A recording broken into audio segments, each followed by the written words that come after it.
Afternoon, how are we?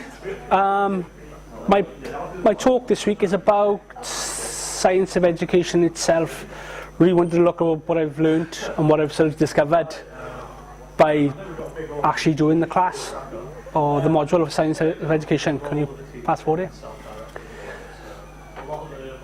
Class outline, it was really sort of self-regulated learning, no direction. You were given the subject and told to basically go off and do your own thing. It consisted of 4 parts, which is the class talks, the participation in the talks, the blogs, and obviously the social learning side of it. Can you knock it on for the next one? Class outcomes, I found it was about empowerment. I felt empowered because of the choice. I was given the choice to choose what I wanted to learn. So I was a bit more interested, something I'd never really experienced before with anything. But it wasn't just my self-direction and my empowerment. I enjoyed other people's as well. So actually seeing what they achieved through reading their blogs and going to their presentations, I was impressed. I was doing generally gobsmacked, for a better word, really. Well done. Can you fast forward here? I have a question. What did the power of choice actually change? What did it do for you? For me? For anybody? Anybody? Whoa. What did it mean to have your own self-direction? Sense of autonomy. Sense of autonomy. I don't even know what that means. It was for me a self-propelled. Sorry. Go on. It was a self-propelled learning experience whereby, you know, my opinions have changed, not because my lecturer said the evidence supports this, so you should do this, but because I've kind of found it to be the more logical research of my own. Well, I found the same. I found that the only thing that actually changed with the class was the way the information was portrayed. It was your choice. But basically we talked about the music model, we talked about iPods, and we talked about physical education in class. But there was nothing interactive about the talks. We all still followed the same format. The information was behind us, we stood in front, and then the crowd was in front of us. Nothing changed. I disagree, because the most important thing about the talks was the questions that we had afterwards. And that's how we really discover if people understand the subject, if people are motivated by the subject, and if you truly understand the subject. What did you enjoy about my presentation last week? Well, it's 2 weeks ago. 2 weeks ago, the last presentation. What did you enjoy? You said earlier on. It was the interaction. The interaction, because I tweaked how it was presented. Because for me, giving you the information and then asking questions at the end seemed limited. Because when that 15 minutes was up, then I wasn't getting the interaction that I because I'm interested in the social and emotional side of education, that relationship between listener, learner, and sort of presenter. But a lot of you follow the same format. You give the information and then you wait for the questions. This is what I mean. This is not casting doubt on any information you've given, because it was awesome. Do you mean you were blog about racism this week? I did. Do you mean I did find it quite interesting? Can you put the script? I have another question. Do you think it's too late for us in the way we teach? Are we conditioned to teach the way we're taught? Yes! Yes. We are too late. I think there's a lot of traps that we have fallen into over the weeks, and we've all sort of experienced them in a mutual sort of way. Yeah. So I look at this and think, where am I going to go from here? Am I going to end up falling back into the motions that are typical? Because they are so reinforcing, because they are reinforcing. Because you've been taught from the moment you were entered an educational environment. You were taught by the time you leave junior school, you know, if you become a teacher, you know how it's going to format out, really. Do you mean? You talk about self-regulated learning, you talk about the music model, which involves more involvement of the crowd. Do you mean? Which basically would mean I could have come in and my first plan was to change the order of the chairs. I was going to have a circle, but it wouldn't portray what I was trying to say at the moment. We were given this opportunity, and yeah, the information has been immense. But basically, the underlying thing, the format hasn't changed, has it? If we're honest with ourselves, it hasn't. And I didn't really notice till my last talk, because the information was regardless. It wasn't until I looked at the two different formats, the traditional and the alternative, that I noticed there was nothing has really changed in how we present our information. Do you have a question? No, he just looks interested. I think we are who we are. I want to know what you think. So Yeah, and the understandings that we gain are unique to us. You gave the example of the talk that was on physical education 2 weeks ago. Now, did his schooling, sorry I've forgotten your name, Matt, did Matt's schooling, was it really any different to mine? Did he have any more or less opportunities for sport or anything? I don't really think so. I think it was generally the same, whereas he has his personal interest in the physical education. Matt is there. Ask him. Did you have any unique... Yeah, it's fine. Did you have any unique sports opportunities that any other school would might have had? No, arguably not. I think probably the same as everyone else had, really. My school didn't put on anything. Why did you choose it? Why did you choose physical? Why did you choose that particular subject? In my blogs, Yeah. something that interests me, something that I'm passionate about, something that I think needs changes. How did you feel about how you presented it? Did you feel a little bit nervous, a little bit? Yeah, we always feel nervous for presenting the stuff, but I I don't. felt more confident talking about something that I'm passionate about.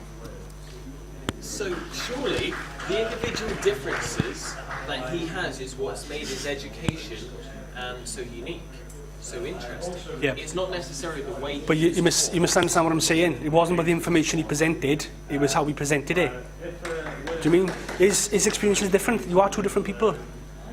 But then we're all unique, so we all have that interest in different ways, in different aspects. And it's a different way we put it across, it's a different way we're learning. It's more individual based than it is what the teacher teaches us. Yeah, but how you teach it. See, it's not about what you're saying, because what you're saying is right. You have the information, do you mean you presented. Half you are making sense when you're talking, but you don't implement it into how you teach. The format is still the same as I'm saying. The crowd is in front of you, you're on the chair. Do you mean this seems odd because James is moving the camera? Do you mean this? But it works. Did I make you feel uncomfortable? Do you feel uncomfortable? So why don't we present in a manner that's comfortable to us? Why? As I said, the information is down to the individual and how he feels his passion, but how it's actually taught and conveyed is. Do you have a question, Zach? Yeah, but what you're talking about is having a discussion within teaching, surely. And the difference between your format is that the information is fresh and we have these instant questions that we want to get to you. But in our format, we convey all the information, so any questions that you might have had might be cleared up. And then at the end, if you're still unsure, then you can Would you say that's a traditional teaching style? I would say it's more than just the teaching style. What's different about it, Zach? What's different about what you did and what Dad did? Or what Mike did? The only thing that changed was the information. The way it was presented stayed the same. It is, the basically. presentation style was exactly the same. Can you flip the script for me? Are we able to make the necessary changes in ourselves that are going to inspire changes in others? To make the necessary difference? We talked about creativity last week, and what I didn't actually get to say was my idea of creativity is not what I can do, it's what I can inspire other people to do, which is the point of these talks. I can convey you information, but I want to excite you. I want you to get individual understanding, but I want you to feel what I'm saying. Do you understand what I'm saying? So, any questions? Any observations? Tell me what you're thinking. I've just made a pretty brash statement. Who was taught you more about education, Martin Luther King or Jesse Martin? Ooh, interesting. I think it's a collaborative thing. As I said, creativity is about experience and learning is the same. As I said, we learn, now it's been mentioned, we learn from this point on. I mean, every time you give a talk with this, if you're giving a talk next week, you'll realise the format that you're actually doing it. It's not until someone actually points out the things need to change that you actually realise they do. Yeah, but you're talking about this education system that would be, you know, the perfect utopia and everything that we'd all love to have. However, I haven't said anything about perfection. well, okay, but that truly, like was said, we are how we are, and by the end of our A levels, as our man Monty Jess Martin said, by the end of our A levels, we'll know how we teach if we became teachers. So surely the performance and how we present in different things is already decided. So we can't really change who we are to make it the perfect style as you're doing. You're comfortable in this style, however others aren't, and that's why they do it in a different way. So But do we do it out of fear?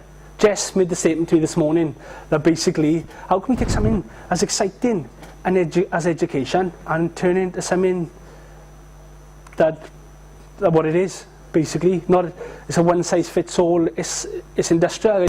It's just like a conveyor belt. You get in, you learn to read, you learn to write, and you're off. Do you mean there's no? The thing about science of education, what it actually did for me this year was to reignite my excitement about learning. I came to education because I wanted to be in an environment. I'm 37. I wanted to be in an environment where everybody was in the same sort of mindset as I was. But after 2 years of education, of university, it didn't feel like that. After the BPS had crammed everything into the second year, this is how it's going to go, the format will knock you out. But at the end of the second year, I was ready to say, do you know what? I've had enough. And I'm not enjoying this. And life's too short. Let me tell you something, at 37 now, one thing I realised is life is too short. The only thing you're going to take with you from this life to the next is a second-hand birthday suit and your memories. But what this class actually did, it got me enthusiastic again about education. I wanted to try, it's about trying new things. Risk. What the current education system does by, like marking, I read a blog about marking, what it actually does is it takes the risk away. You're not willing to make a risk, you want to follow the format. Because you want to get an A, and you want to get a B. Do you mean, because if exams are the same, if it's outside the box, it might be right what you're saying, but you'll get marked down for it. But having said that, so you say 1 year that Michael Gove, the genius, says to everyone, all right, we're going to take away marking for a year and we're going to do it as an intervention, see how it goes. And that flops because something goes wrong or something, because you're screwing up a whole year of the country's education system and the students involved. So you can't say that we should take risks too much when the risks can be detrimental to thousands of students' development. I understand what you're saying, but think about what you've just said. How many times in the last 5 years has this education system changed? It was put from a British to Welsh to Scottish to English, and now there's a different format for how English children are taught and Welsh children, and that happened over a year. We're going to take it from this format now, and we're going to do this. It's like when you mark, right, we want everybody to do well, but when you do well, they change it because it's too easy. So you're talking about changes that happen anyway. People do. Education doesn't really care anymore, does it? It's not about making you enthusiastic about what you learn. When you sit down for an exam, you don't sit down because you enjoy it. You're sitting down because you want to get a top mark. So you are conditioned from an early age, from exams, from lessons, from presentations. You're conditioned. And when you get out into the wild world, that conditioning stays with you. And this class proves it. Because I said, you've had the opportunity to manipulate the format, to manipulate the environment, how it's taught. But we've stuck with, I'll give you the information first, and then I'll ask questions after. That's not cooperative learning. Yes? I'd argue this is still a similar format, what you're doing to what we're doing anyway. I mean, you're still It is, but it's only slightly tweaked. Yeah, As I said, I could have done more. I could have come in and I could have changed the seating format, which I was going to do, but I wanted to prove the point. I wanted everybody sat in front of me, because if I changed the format, it was a bit harder to explain. Yeah. Now you're sat in front of me, you're receiving the information. Do you mean we have the perfect opportunity now? What you do today will affect others tomorrow. Do you mean there are future clinical educational psychologists in this room? Do you mean, do you want to take this conditioning with you? Or do you want to make the necessary changes to inspire others to take the risk? And I mean, not a risk decided in a room by a group of governors. I mean individual risks. Great men take individual risks, but we're all great. But do you think we do? Pardon? And women? And women. Is that it? Any questions? I agree with you. When I read that and when I look at my own career now, because I was thinking of doing an academic career, but now I'm thinking of not and going into a profession.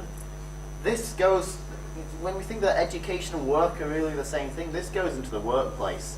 This goes into new ideas of meeting, new ideas of solving problems, because it's all learning, it's all connecting expertise with one another. And with regards to the dangers of destabilizing a stable system, well, screw that. Screw Let's it. just do it anyway. Is it stable at the moment? It's falling apart. We know it's falling It's letting apart. people fail. Do you mean, you said that to fail. You told me, you made the statement the other week that we need people to work at McDonald's. We need people to do this. We don't need people to do anything. We need to change.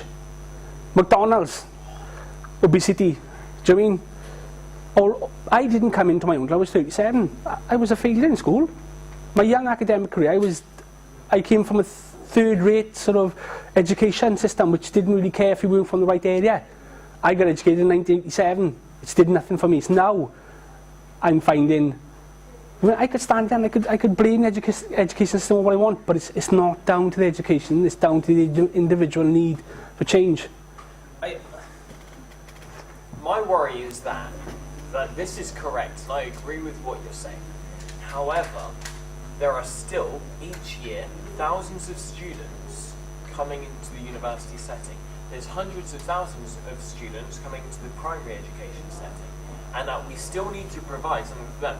And we need to allow that change to happen. However, do we have the economy? Do we have the flexibility? Do we have the teachers to make that change? If we don't, we can't really say, let's make that change until we've got... We don't have the funding now. We don't have the economy to do it now. We're in a recession. We'd have the arse end of it, but we're still making changes. But we're not making the right changes. Are you saying that we should stick to what we're doing? I'm saying we should change according to what is possible for us to change to do. What do you think is possible? Does the change actually cost money? Like, Yeah. Yeah, more teachers. Change involves risk. That's what change involves. It's not around financial. Do you mean we've upped? You know about finances. We're in a society that's obsessed with money. We've upped people's entrance fees to university from £3,000 to £10,000 to sort of for the profit margin. Do you mean why did we up the cost of education? Because education in this country is industrialisation now. Do you mean it is? You've got a course of like 300 people all doing psychology. Not all of them going to get a job. And the people in charge know this. Are we just throwing good money to bad? What are we achieving? Do you feel, what have you achieved in this class? Have you learned anything? I have. I have. Do you mean? Yeah. I have learned. Really, I've learned the value of taking the research absolutely seriously. You know, this isn't just about read the abstract and sort of make an argument, but this is about think about what it's saying. Can I give you a situation? Yeah. I'm in university, I'm doing an open access course or whatever it is on humanities, and the teacher who's taking the class, favourite saying was, don't worry about putting down what you think, because it doesn't matter. It was not till you get to the PhD level, people will actually listen to what you've got to say anyway. So you just use someone else's information and make it your own. That's not learning.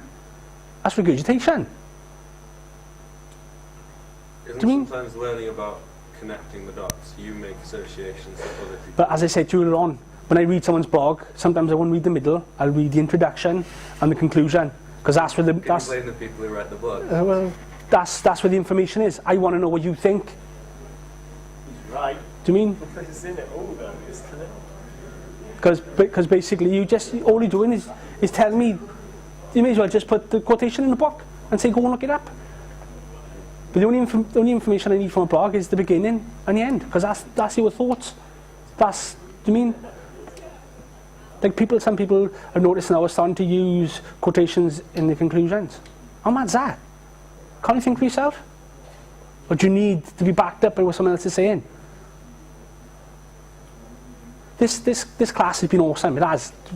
Working with Jess Martin is, as I said, it's ignited my enthusiasm for education again. So it's probably long enough now, is it? 20 minutes. Right then, thank you very much. Thank you. Yeah.